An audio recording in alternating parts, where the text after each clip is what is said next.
HRTC कर्मचारियों के बकाया भुगतान को लेकर बड़ा अपडेट। सीबीएसई स्कूलों में शिक्षक भर्ती पर जल्द होगा फैसला।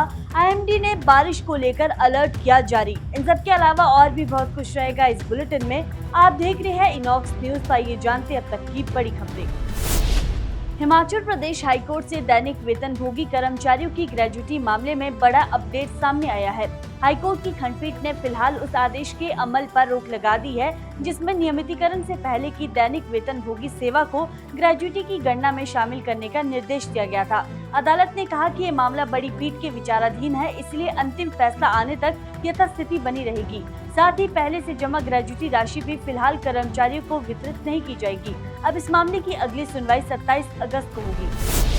हिमाचल सरकार ने मुख्यमंत्री सहारा योजना की जांच अब स्वास्थ्य विभाग से लेकर सामाजिक न्याय एवं अधिकारिता विभाग को सौंप दी है। शुरुआती जांच में ऐसे सैकड़ों लाभार्थियों का पता चला है जो सहारा योजना के साथ साथ सरकारी पेंशन का भी लाभ ले रहे हैं। वहीं प्रदेश में इस योजना के करीब 36,000 लाभार्थी है। सरकार ने फिलहाल आर्थिक सहायता की राशि पर रोक लगा दी है। दस्तावेजों की जाँच के बाद केवल पात्र लाभार्थियों को ही योजना का लाभ दिया जाएगा।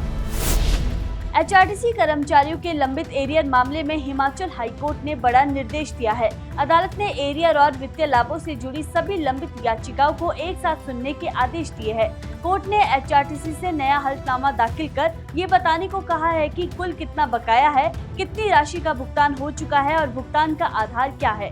वहीं निगम ने अदालत को ये बताया है कि 30 अप्रैल 2026 तक करीब 22 करोड़ 50 लाख रुपए वितरित किए जा चुके हैं और कर्मचारियों का पूरा बकाया मार्च 2028 तक चुकाने का लक्ष्य रखा गया है।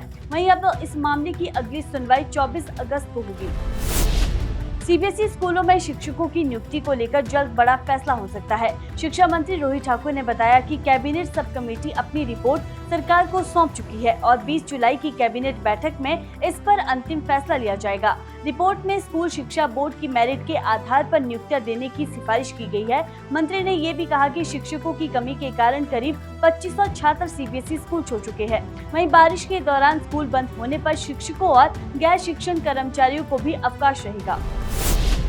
हिमाचल में नशा तस्करी के मामलों की जांच अब और तेज और डिजिटल होगी। पुलिस मुख्यालय ने निर्देश जारी किए हैं कि एनडीपीएस एक्ट के तहत दर्ज मामलों में रुका अब ईमेल के जरिए संबंधित थाने भेजे जाएंगे और उसी दिन एफआईआर दर्ज करना अनिवार्य होगा।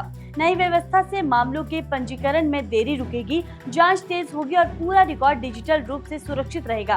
पुलिस का मानना है कि इससे नशा तस्करी के मामलों में कानूनी कार्रवाई और अभियोजन दोनों अधिक प्रभावी बनेंगे।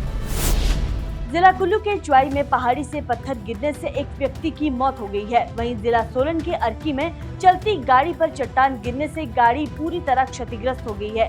हादसे में 2 लोग घायल हुए जिन्हें कुनिहार अस्पताल में भर्ती करवाया गया है।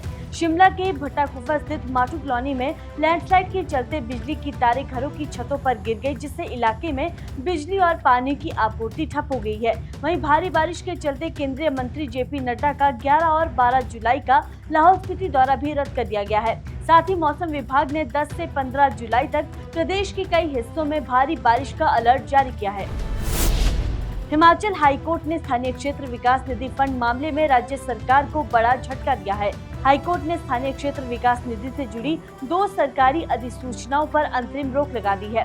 दरअसल भरमौर से भाजपा विधायक डॉक्टर जनकराज की जनहित याचिका पर सुनवाई करते हुए कोर्ट ने कहा कि प्रथम दृष्टया स्थानीय क्षेत्र विकास निधि फंड का उपयोग परियोजना प्रभावित क्षेत्रों के बजाय अनाथ बच्चों की सहायता के लिए किए जाने का आधार स्पष्ट नहीं है। वहीं कोर्ट ने 23 सितंबर 2025 और 18 मार्च 2026 की अधिसूचनाओं पर रोक लगाते हुए कहा कि ये निधि परियोजना प्रभावित क्षेत्रों के विकास और स्थानीय समुदाय के हितों के लिए बनाई गई है।